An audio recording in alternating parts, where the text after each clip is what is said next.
In the Miami Herald, they've been running these reruns of classic Peanuts.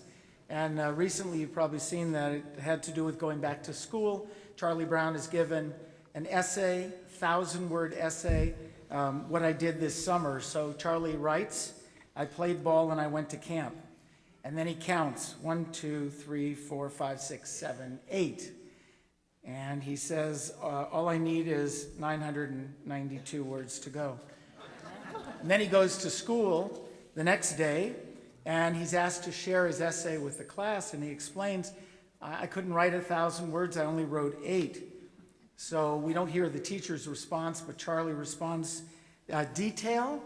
Well, yes, I suppose I could have gone into more detail, but with the kind of summers I have, it's best to forget the details.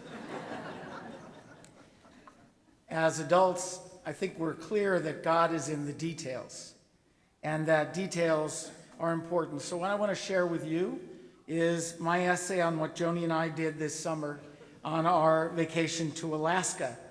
And I want to tell you some details.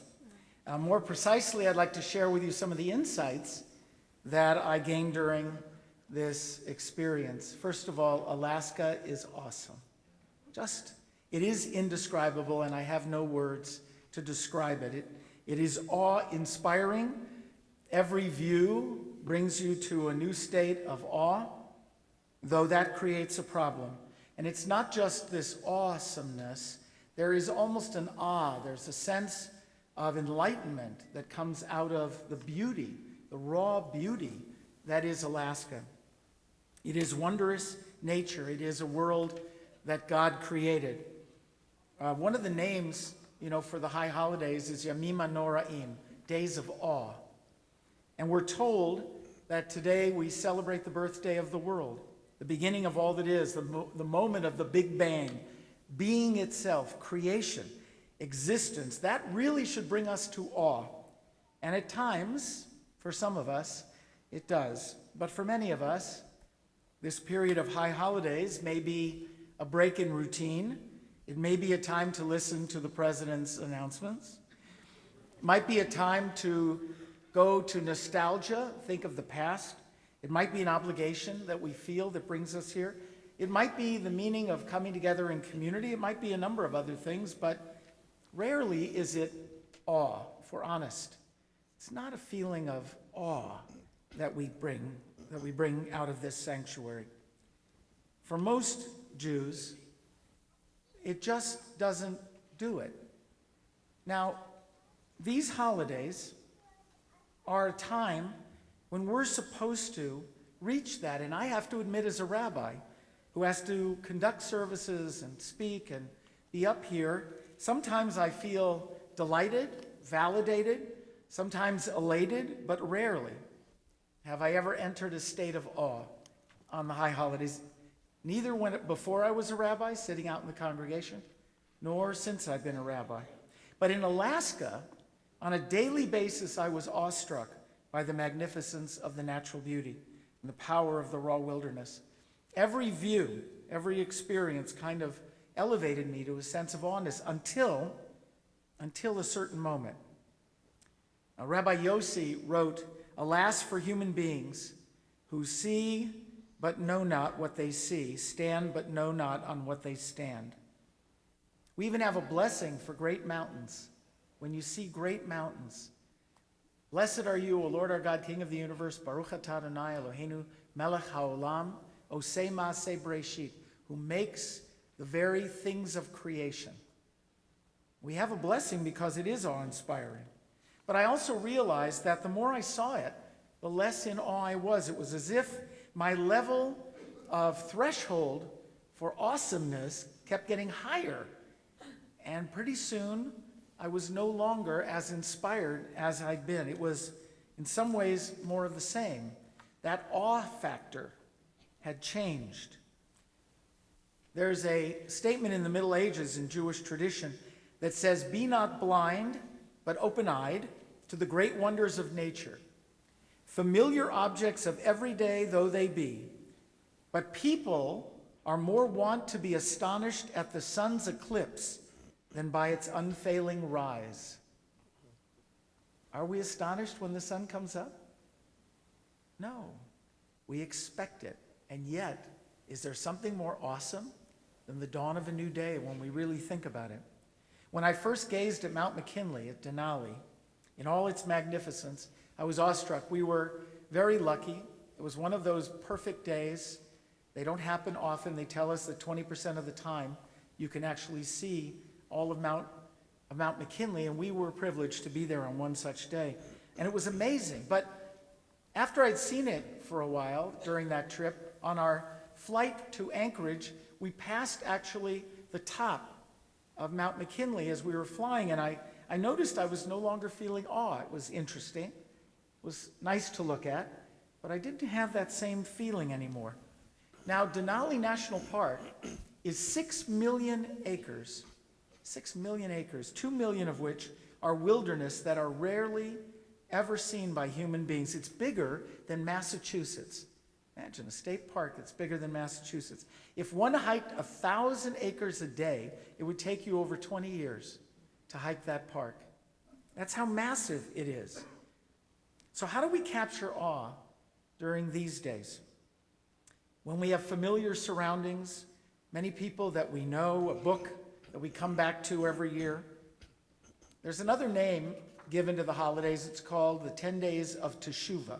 Now, we usually translate Teshuvah as repentance, and that is, in the context of the holidays, one of the translations. But it also has the translation of answer, like answer to a question.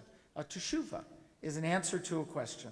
So I want to share with you what I think helped me in my experience in Alaska to bring some sense of how to get to days of awe, an answer to that issue back here. And I'm not talking, there's some nice awe little videos on YouTube. You can see cats playing piano or little babies doing all kinds of fun things. That's kind of awe. That's really, really sweet. Or you can go right over to our foundation school and our new infant care. You get a lot of awe over there as well. But it's not the kind of awe that we're striving for here. Some Jews, by changing their physical nature, feel they can reach that. Some Jews feel that if they fast enough or if they dress in a certain way, that somehow it will deal with it. But our tradition really says we have to dig a lot deeper than that. It helps to hear the shofar. I have to say, first time I hear that shofar each year, it shakes me up. Makes kind of a raw sound that really moves me inside. But again, we hear the shofar over and over. And by the end, even though it's wonderful, and we actually look at people who wear watches, they look to see how long Adam Haas will hold that last note, and we have, it's wonder. I don't know that it's awe. Do you have awe, Cantor? He does. It's his son. He has awe. But the reality is, in order to do this, I needed to turn to a text because it's one of the ways I understand the world. And there is this great text that I love in Pirkei Avot, the 4th chapter, which is written by a man who died very young, but who left us some wonderful words. His name is Ben Zoma. And he asks 4 questions. He says, who is wise? Who is heroic or strong? Who is rich? And who is honored, or who is worthy of honor? So I want to use those 4 as a way, a template maybe, to find some way of understanding awe here in the sanctuary, not just in Alaska. So the first, who is wise? And he said the answer is one who learns from all. One who learns from all. So let me teach you a lesson that I learned in Juneau, the capital of Alaska. One of the lessons is that imagination can actually bring you to a state of awe. Recognizing someone's creativity can make you feel awe if you allow it. Not just, wow, that's really cool, but awe if you allow your body and your mind to go there. So there's a post office in Juneau. It's in the federal building, and it's on the 2nd floor. And everybody was happy with it until an inspector came and told them that the law says all post offices need to be on the 1st floor of every federal building. Now, it would have cost a great deal of money to reconfigure everything in that building and do what they had to do. So the postmaster decided on another solution. He ordered signs. The 1st floor became the basement, and the 2nd floor became the 1st floor. That's the way it is today. When you go to the 1st floor of the federal building where the post office is, it's on the 1st floor. Just happens to be 1 floor above the basement, which was the 1st floor. That's awesome. isn't it? Virtually no money at all. Creativity, solving a problem, rethinking, reframing it, innovation. Not just the new iPhone, not just this one coming out, but things like that are awesome. When someone comes up with some creative moment, it should allow us to go somewhere. Wisdom, recognized, is awesome. So what is it to be heroic or strong? Well, Ben Zoma says it's when we control our negative urges, our dark side. When we are able to control that, that's heroic. You know, sometimes we're drawn to heroes who get a lot of publicity. We all know the cases of those who seemed to be great, wonderful stories who then fell from grace when certain aspects of their character were revealed. So let me take you to the Tongass National Rainforest, what I learned there. Tongass is the largest rainforest in North America. It's the size of South Carolina. You getting the size of this place? Size of South Carolina, that's just a rainforest. The central attraction in Tongass is the Mendenhall Glacier. There's also a Mendenhall Lake, a Mendenhall River, and a Mendenhall Valley. So who is Mendenhall? Do you know? There's not a sign anywhere that tells you. There's a good reason for it. His name was Thomas Mendenhall, and he never saw Alaska. Never set foot in Alaska. So how did his name become this very famous place in Tongass? And the answer is that there was the disputed territory between Canada and the United States, and a team of surveyors was sent from the United States from the Midwest to survey the area of Tongass. And one of the surveyors was hoping to get promoted. So when he got there and started surveying, he erased the name of the glacier that he found on the map. And he put his supervisor, Thomas Mendenhall's name on the glacier, figuring Thomas Mendenhall would give him at least a bonus, if not some kind of promotion. Unfortunately for him, it didn't work. He didn't get a promotion. But the name of Mendenhall stuck, and to this day, all of these great places in Tongass are named after this guy that nobody knows and who never got to Alaska. Fame is not just about who we know. And I learned about someone I never heard of before, who really should be, I guess, famous, but certainly is a hero. On the tour bus to Denali, we passed a small little town, and we had an older tour bus driver who had a lot of wisdom of the area, and he told us about this man who was there. His name was Don Sheldon. I don't know if you've ever heard of him. He was a bush pilot in Alaska. Bush pilots are very important in Alaska because there are very few roads in Alaska, and to get to most of it, you got to fly in there with these little planes. Now, Don Sheldon has saved thousands of hikers and adventurers who got stuck and who flew his plane into these dangerous places in order to bring them out, and yet his name is hardly known. Not only that, but he's a terribly humble man. When he's asked about what he's done, when he was asked, he said he was just a simple bush pilot, and then he said, anyone can fly an airplane. You just jump in, crank her up, and get with it. Now, here's a man who saved soldiers, American soldiers, who were caught in Devil's Canyon and were about to drown, and he flew his plane into this narrow canyon, and he landed on the water, which was drawing his plane downstream as he fought to go upstream to save these guys. He went back time and again to get each one out, and yet he never was rewarded for it. It was never known except in Alaska, where his name is known. But here's a hero, a man who risked his life over and over to save others. That brings me to a state of awe. And I could also bring up Neil Armstrong, you know, a man we just buried, who didn't take his fame and run with it and make money with it, but who was humble throughout his life about what he did. In fact, he visited Israel after he walked on the moon, and he was taken through the old city of Jerusalem by the Israeli archaeologist Meir Ben-Dov. And Meir Ben-Dov took him to the Hulda Gate, which is on the southern steps. Some of us have been there. And Neil Armstrong asked him, could Jesus have walked on these stairs? He was a devout Christian, Neil Armstrong. And Ben-Dov said, I told him, look, Jesus was a Jew. These are the steps that led up to the temple. He must have walked here many times. Armstrong asked if these were the original steps that he was walking on, and Ben-Dov said, yes, they were. So Jesus was right here, said Armstrong. That's right, said Ben-Dov. I have to tell you, Armstrong said, I'm more excited stepping on these stones than I was stepping on the moon. For him, it meant much more, even this great moment that meant so much for the world. And for him, being able to walk in those steps of this man, this Son of God that he admired, that he worshiped, that was more important to him. Awe is found in true humility and in perspective.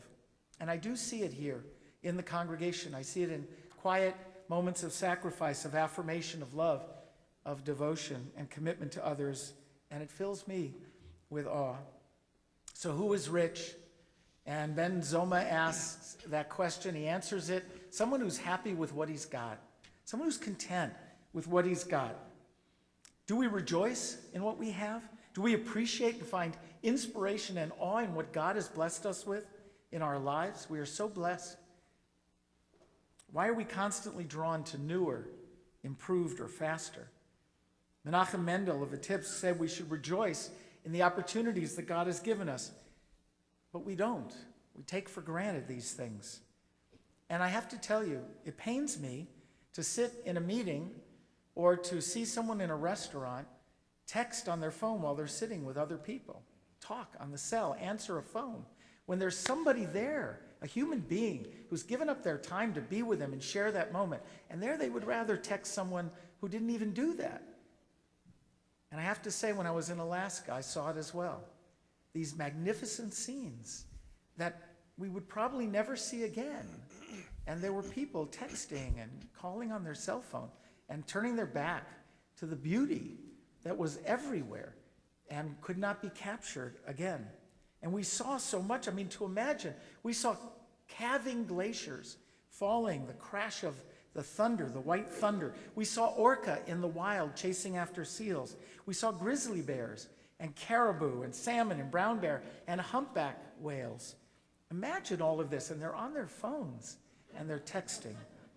Texting, not the whales. If I saw the whales on their phones, I'd be impressed. I'd be in awe. So someone is rich who knows value and to differentiate true gold. So I want to tell you a story that also took place in Juneau. It was the second most important day, second biggest day in the history of Juneau. You probably couldn't guess what it is unless you've been there. It was the opening of the first McDonald's. This is true. This is true. It's not a joke. The first, by the way, biggest day was the discovery of gold. That made Juneau. But the second one was the opening of McDonald's. So what happened? The owner of this franchise ordered twice as much as had been recommended for opening day. And traffic went for miles blocking from the takeout side of the thing. The menu sold out in a day, in less than a day actually. 18,000 McDonald's burgers were sold on that day. 3,000 of them were flown by plane to Skagway so that everyone in Skagway could have one. But the thing I want to say about it is that it was the first fast food in Alaska, but they closed the schools that day so everyone could get their burger and fries. Really? Really? They couldn't wait a couple of days? A day of education is worth a McDonald's burger and fries? I mean, don't we do that too, though? Sometimes? Don't we forget about what's really important and spend time doing stuff that when we think of it, we can't even remember? We just heard a eulogy written by a young granddaughter who was saying that she couldn't be here for the funeral. She was far away. But she had been told by her mother that her grandfather was dying and to call him. And she kept putting it off because she had other things to do.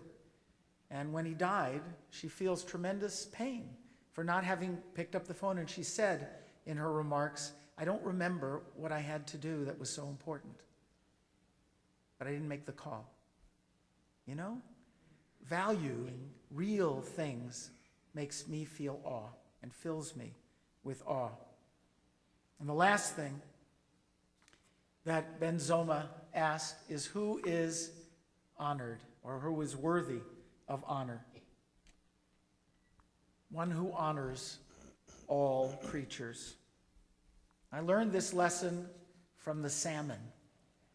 In Seattle, Fred and Linda Friedman told us to go see the salmon ladder in Seattle before we went up to Alaska.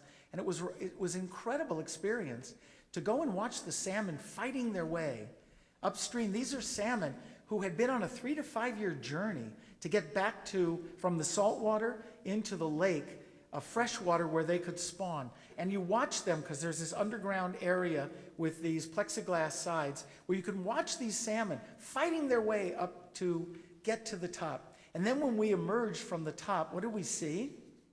We saw Native Americans in boats with huge nets spread over the opening, just pulling them out of the water and snapping their neck and killing them. And that's the reaction that everyone up there had.